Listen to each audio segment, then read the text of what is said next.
Just want to give you more updates. What is happening? So Ben Gurion Airport was hit, or according to Hindustan Times and Times of India, some of these sources they're claiming that the airport, Ben Gurion Airport, it was obliterated. Quite literally, it is gone. Quite literally, it is damaged at the moment beyond any repair. Especially when it comes to flight taking on and off, this airport is non-operational. So rocket sirens sounded across central Israel on Thursday, including in Tel Aviv and Jerusalem, prompting millions to seek shelter, Israeli media reported. Israel's Home Front Command confirmed that air raid sirens were activated in 255 locations. Israeli media reported explosions in Jerusalem, while the Israeli occupation military announced the interception of two missiles launched from Yemen. This explosion reported in Jerusalem will not be reported on Western mainstream media, and you will not hear from them any of this. Why? Because for some reason they think it is not a good propaganda to actually speak the truth and reveal the truth. According to the Israeli newspaper Yediot Aharonot, initial reports indicated that missile shrapnel fell in the Mevo Horon area. Air traffic at Ben Gurion Airport was temporarily halted, with all takeoffs and landings suspended and incoming flights instructed to remain in holding patterns. Again, you will not hear this from the Israeli media or Western media. And Yahya Sari, as you can see, he made those bold statements about hitting USS Harry S. Truman, hitting the Ben Gurion Airport with Palestine 2 type missiles.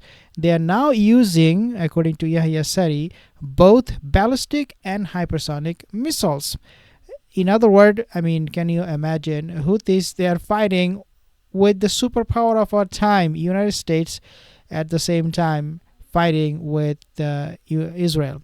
In response to the ongoing American aggression against our country, the missile force, the drone air force, and the naval forces carried out a joint military operation targeting hostile warships in the Red Sea. Houthis, they made the navigation for the Israeli ships in the Red Sea impossible. Why? Because of the effectiveness of their missiles.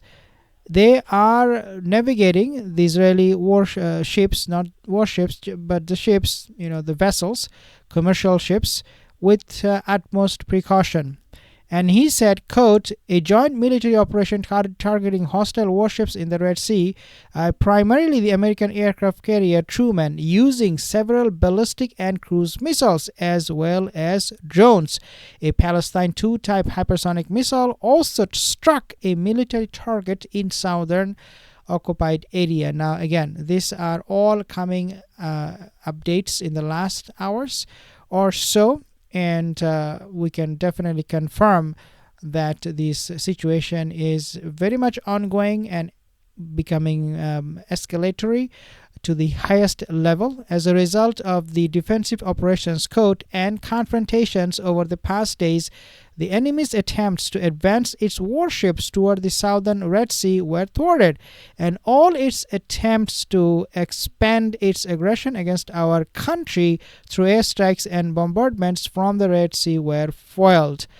Wow. This is again some kind of like a statement that would definitely boost the morale of the the Houthi and what they're doing at the moment. So we have the Israeli Army radio reported that sirens are sounding across large areas of Israel following a missile launch from Yemen. And again, these are reported from Israeli Army radio, coming from Israeli sources about those sirens going off. The Israeli news outlet Israel Hayom reported that millions of Israelis took shelter at noon after the missile launches from Yemen. On Wednesday, Ansarullah leader Abdul Malik al-Houthi reaffirmed the group's commitment to supporting Palestine, stating that it would not waver despite ongoing U.S. aggression against Yemen.